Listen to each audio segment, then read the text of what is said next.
ഗസയിൽ നിന്ന് വെടിനിർത്തൽ നിർദ്ദേശവുമായി ഇസ്രായേൽ. വെടിനിർത്തലിനും ബന്ദികളുടെ മോചനത്തിനും ഇസ്രായേൽ പുതിയ നിർദ്ദേശം മുന്നോട്ട് വെച്ചതായി അമേരിക്കൻ പ്രസിഡന്റ് ജോ ബൈഡൻ അറിയിച്ചു.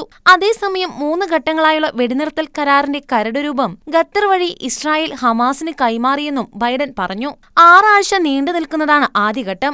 ഈ ഘട്ടത്തിൽ ഗസയിലെ ജനവാസ മേഖലകളിൽ നിന്ന് IDF പിൻവാങ്ങും. 100 കണക്കിന് പലസ്തീൻ തടവുകാരെ ഇസ്രായേൽ വിട്ടയക്കും. പകരം സ്ത്രീകളും പ്രായമായവരും പരിക്കേറ്റവരും ഉൾപ്പെട്ട ബന്ദികളെ ഹമാസ് ഭീകരർ മോചിപ്പിക്കണമെന്നാണ് ആവശ്യപ്പെട്ടിരിക്കുന്നത്. നിത്യവും സഹായ വസ്തുക്കളുമായി 600 ട്രക്കുകൾ ഗസയിലേക്ക് കടത്തിവിടും. അന്താരാഷ്ട്ര സമൂഹം അയച്ച ലക്ഷക്കണക്കിന് താൽക്കാലിക ഭവന യൂണിറ്റുകൾ ഗസയിൽ സ്ഥാപിക്കും.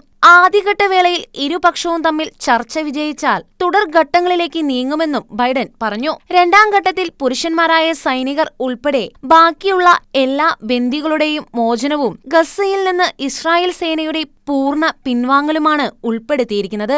3ാം ഘട്ടത്തിൽ ഗസയിലെ എല്ലാ ഇസ്രായേൽ ബന്ദികളുടെയും മൃതദേഹങ്ങൾ തിരികെ നൽകും. US-ന്റെയും അന്തർദേശീയ ഏജൻസികളുടെയും സഹായത്തോടെ വീടുകളും സ്കൂളുകളും ആശുപത്രികളും പുനർനിർമ്മിക്കുന്നതിനുള്ള ഗസ പുനർനിർമ്മാണ പദ്ധതിയും ഇതോടെ ആരംഭിക്കും. യുദ്ധം നിർത്താനുള്ള ഏറ്റവും മികച്ച നിർദ്ദേശമാണിതെന്നും ഇരുപക്ഷവും ഇത് അംഗീകരിക്കണമെന്നും ബൈഡൻ നിർദ്ദേശിച്ചു.